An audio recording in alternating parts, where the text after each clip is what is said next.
I think the hearing went very well. It gave a chance for the Alaska Native corporations to kind of tell their story, the success we've had with 8A corporations and the employment and the job and economic opportunity that's been created, as well as the impact to communities throughout Alaska. So it was a great opportunity for us to kind of put on the table for the committee what's working, and also what I thought was very interesting was the 8A corporations also put on the table what they would recommend to see changed with the SBA and other organizations to make it even better.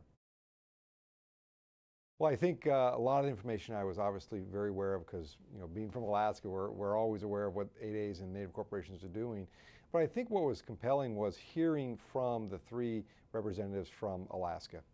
They really laid the case out. They talked about the history of why the 8A corporations were set up, what the Native Land Claims Act was about and why it was important, the unique connection of the corporations not only to the profitability in creating jobs, but to the culture of Alaska.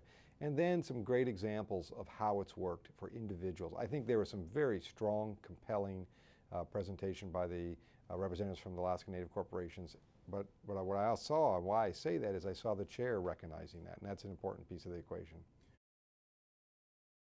Well, what was clear was you were looking at a group of folks talking about how it's made an impact economically to the villages that just really were economically depressed, but also about the scholarship programs they do to advance the education opportunities for Alaska Native communities, and then also the job opportunities not only today, but into the future. So it was really a great opportunity. And then there are some very specific personal examples that were given about the next generation that's here now enjoying the benefits now for the first time of the 8A corporations and the success they've had economically. So again, from my perspective, it was a very good hearing from that end of it. It laid out some issues we need to address with SBA in a positive way to make sure the corporations are strengthened and the delivery to the taxpayer is even more solid. And right now I feel very good that the committee went as well as it did. Well, it was clear that SBA has laid out a plan that they've already started to implement. Over the last 6 months, they've had folks up in Alaska trying to get a better handle on how they can make sure the oversight is stronger, bringing a couple more people to doing the oversight to SBA.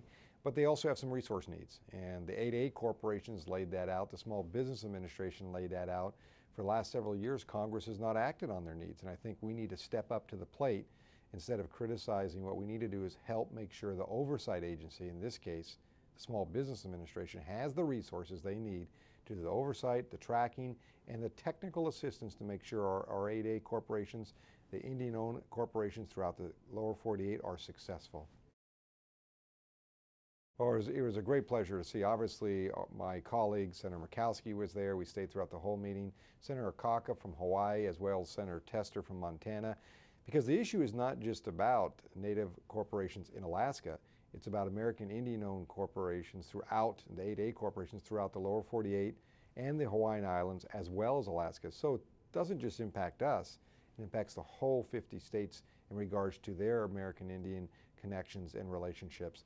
And it was just a pleasure to have both of them there because they're supportive of what we're trying to do and making sure that we hold up our obligation to American Indians, Alaska Natives, and Hawaiians in our country. I think anytime you have an oversight, it's useful because even though you come there with a lot of passion and pent-up ideas and thoughts, and you're kind of going there kind of ready and loaded for bear, the goal really is to see, is there more improvement we can make? And really what I saw there was some good ideas were put on the table to help strengthen the Small Business Administration. So at the end of the day, the 8A corporations can continue to grow and flourish. And actually the chairwoman said that at the very end. She was hopeful that the corporations would continue to grow, that they continue to do the work with the young people of the great state of Alaska. So I feel like it was worthwhile in a lot of ways.